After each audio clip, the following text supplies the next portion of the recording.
Welcome back, Master Bean. Hey there, Sharon. I hope the sudden shower didn't catch you too unaware. Would you like me to fetch you a dry change of clothes? Nah, I'll survive. Thanks to your warning this morning, I was able to avoid the worst of the downpour. I'm amazed you were able to tell a storm was coming that far in advance, though. Chairman Arena takes a lot of business trips, so I'm used to keeping an eye on the weather. Never being caught unawares is just one of a maid's many responsibilities. I can't really picture any other maids holding themselves to such an unrealistic standard. I'll let you know when dinner is ready, so just wait in your room until then. I expect the meal will take a little longer to prepare than usual today. Oh? How come? Well, with 2 new residents in the dormitory, I thought I might make tonight's dinner a little fancier than usual. A welcoming feast of sorts for them. Really? That sounds like a great idea. I'm looking forward to it already. Anything I can help you with for it? Oh, could you? I'm actually short a few ingredients, so I was just about to step out to buy what I need. I'd be happy to run to the market for you then. It's still coming down out there. Might as well go back out while I'm still damp, right? Don't worry about me. I don't mind. Well, if you insist, I'd be happy to take you up on your kind offer.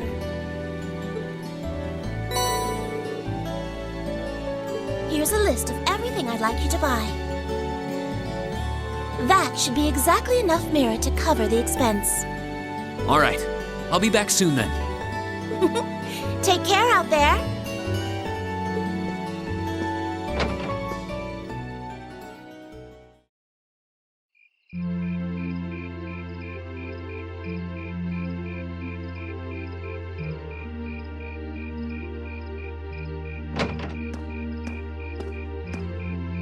Looks like the rain must have stopped while I was inside. It's gotten pretty dark out too. I'd better get back to the dorm. Oh, hello. Oh. You wouldn't happen to be one of the Class 7 students from Thor's, would you? Out for a little late-night shopping, are we? You could say that. But how did you know I'm from Class 7? You're one of the favorite topics at our radio station, actually. There are plenty of people out there who want to know more about Thor's dashing guys and gals in red. Oh, you work at the radio station? Hold on. Your voice sounds so familiar. Oh, maybe you know me from the radio? Ahem. Good evening, everyone. This summer's turning into a real scorcher, isn't it? To beat the heat, we're going to be broadcasting tonight from a park here in Trista. Ring any bells? Wait. Huh? You're Misty? From Abendheim?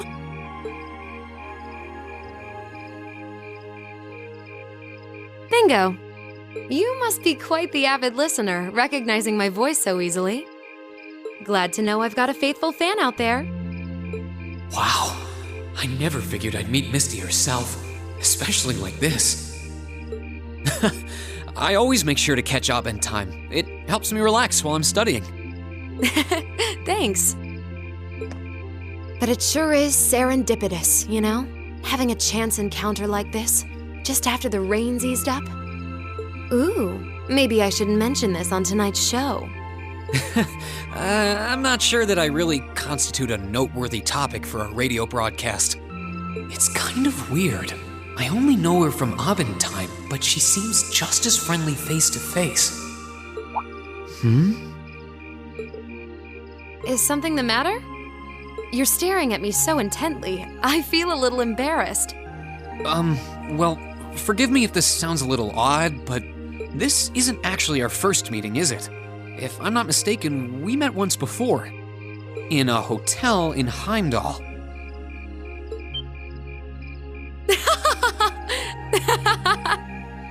Wow, I can't believe it. I never figured anyone would actually catch on. So you really are her! The Azure Diva herself! Vita Clotilde! Right you are once again. Honestly, even the people I work with at the radio station don't seem to have noticed, so I'm surprised you could tell. That makes 2 of us. I almost didn't say anything because it just seemed too implausible. But if you don't mind me asking, how did a star like you end up working at Radio Trista? It's just a little something I do for fun on the side. Gotta spice life up a bit, right? The best part is, the people at the Opera House in Heimdall have no idea I come here to do my show every week. So don't go telling anyone, okay? It'll be our secret. Of course, I wouldn't dream of it. I'm amazed no one else has figured it out, though. It's not like you use a different voice when you're on the radio. Well, there's a little trick to it. You're not the only one who was surprised, though.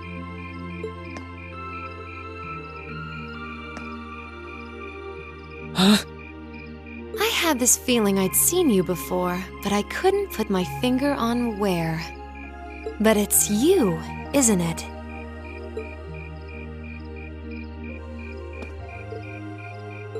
Anyway, I have to get over to the studio now. Oh, and be sure to tune in to tonight's Aubin time. It'll be a fun one, promise.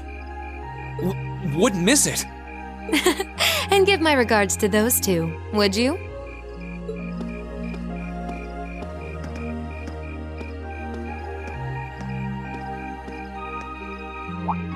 She smells like lavender? The fragrance really suits her. So Vita Clotilde herself has been hosting a radio show in Trista. Even if I told them, I don't think they'd believe me.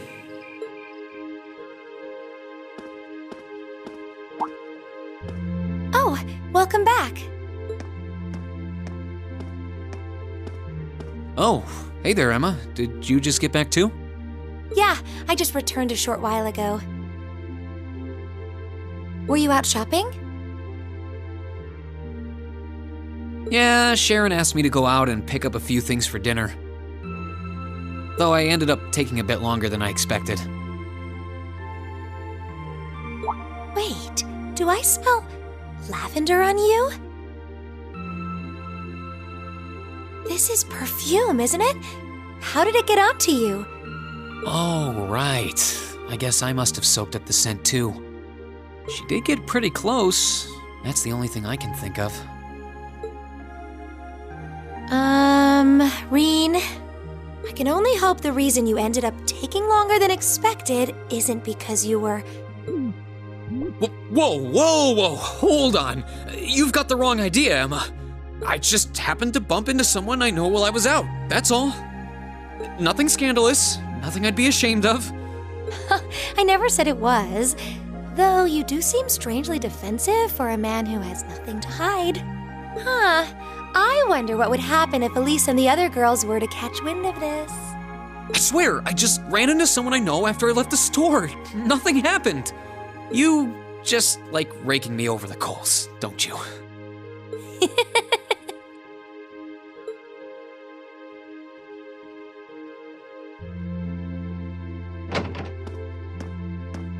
Oh, Master Reen, I see you've returned. Were you able to get everything I asked for? Sure did. Let me bring it over.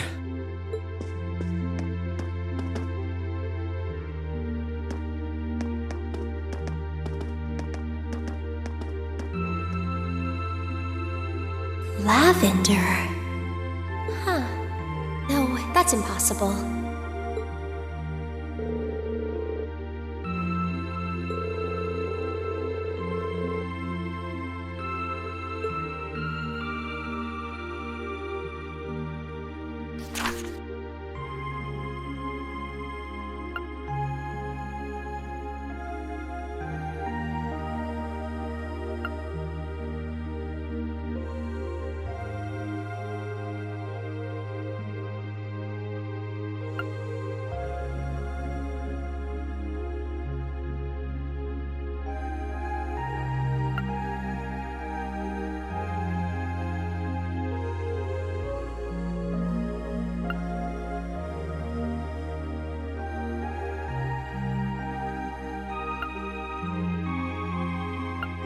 So, the West Emuria Trade Conference is just over a week away now.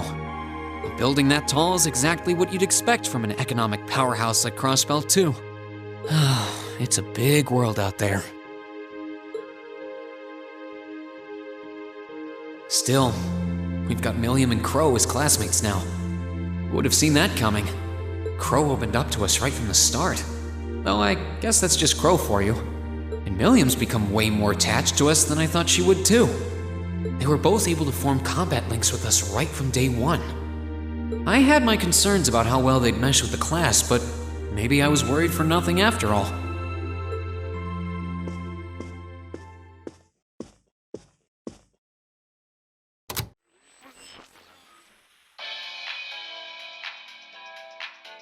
Good evening. I'm your host, Misty.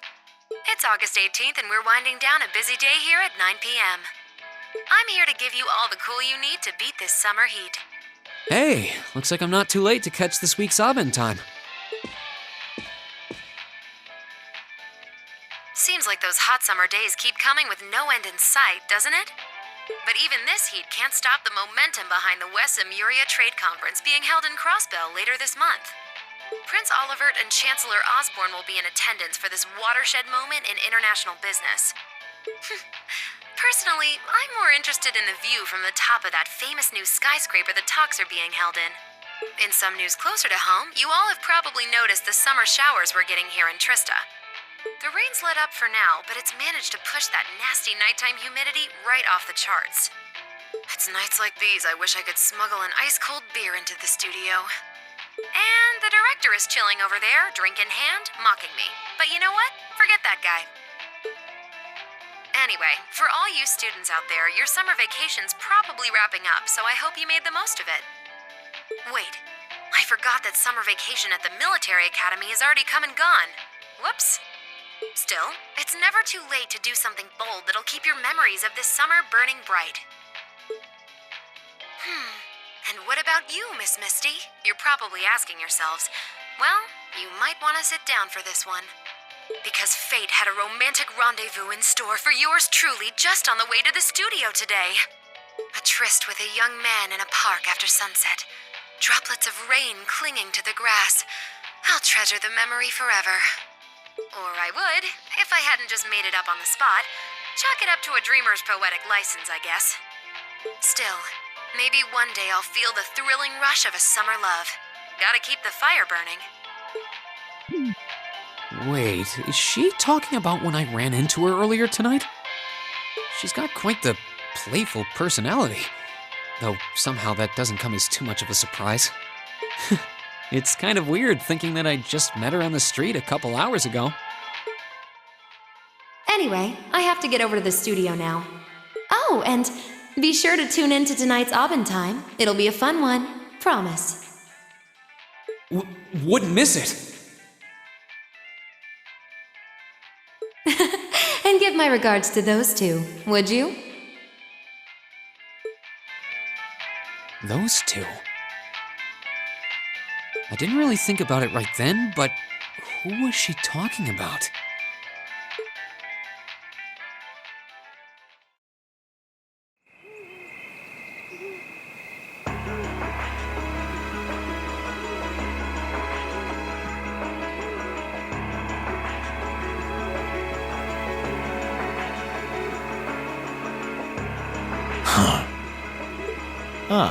So you've arrived. Good to see you, boss. Oh, you're awfully early.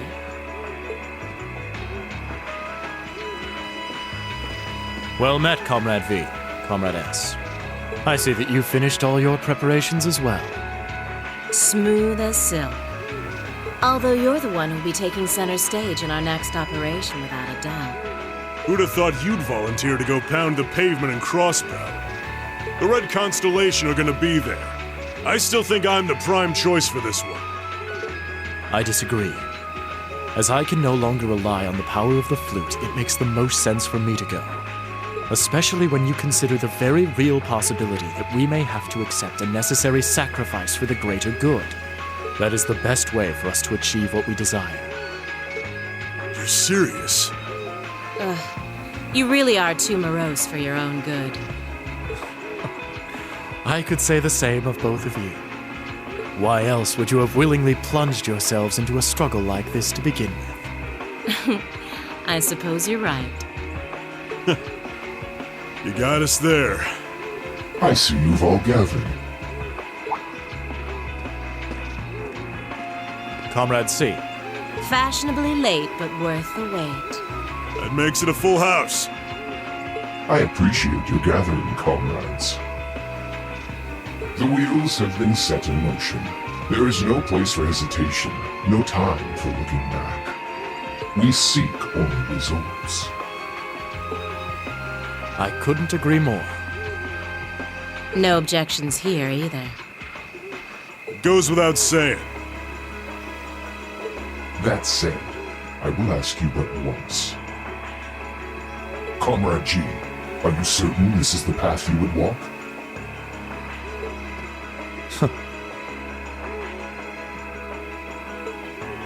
My heart itself beats with the ideals of the Liberation Front. If my life should see its end in Crossbell, so be it. That tyrant must be stopped from creating the vile dystopia he seeks, dear though the cost may be.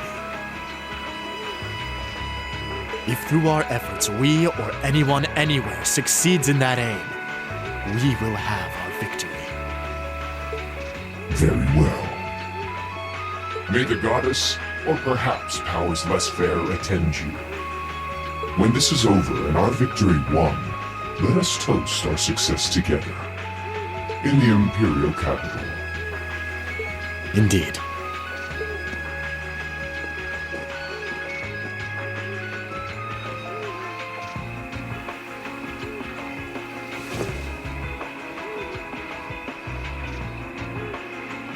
Farewell, my comrades.